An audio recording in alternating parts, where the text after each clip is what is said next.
This is a trainload of about 200 or 300 protesters and about 60 Tunisian immigrants who are trying to make their way into France to protest French immigration policies. And the local authorities in the southeast corner of France stopped the train from coming across the border, as well as all other trains, for about 5 hours yesterday before letting the train traffic resume, on the basis of the fact that the protest had not been authorized. However, it did point out a much larger problem here that not only France but Germany and Italy also have to deal with, and that is the number of immigrants coming across the Mediterranean and landing on the shores of Italy. The Italians say that they have to do something with the problem, and in fact they issued more than 20,000 temporary visas to Tunisian immigrants just a few weeks ago.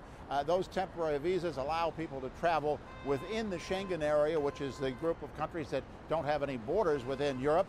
Once they get to one of the Schengen countries, the immigrants are perfectly free to wander into others. France and Germany were furious with the Italians for granting those temporary visas, and clearly they need to talk these things out, because the French government is making it pretty clear that it would like to put a stop on the amount of immigration, even if it is legal immigration. The Interior Minister said he'd like to see about 20,000 less immigrants come into France each year, about 10% less than the current 200,000 that come in.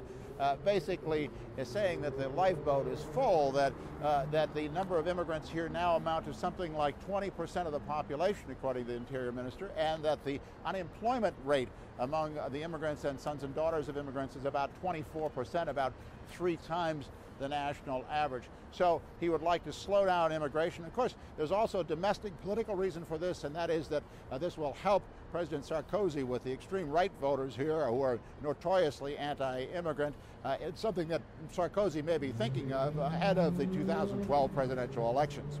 Jim Bitterman, CNN, Paris.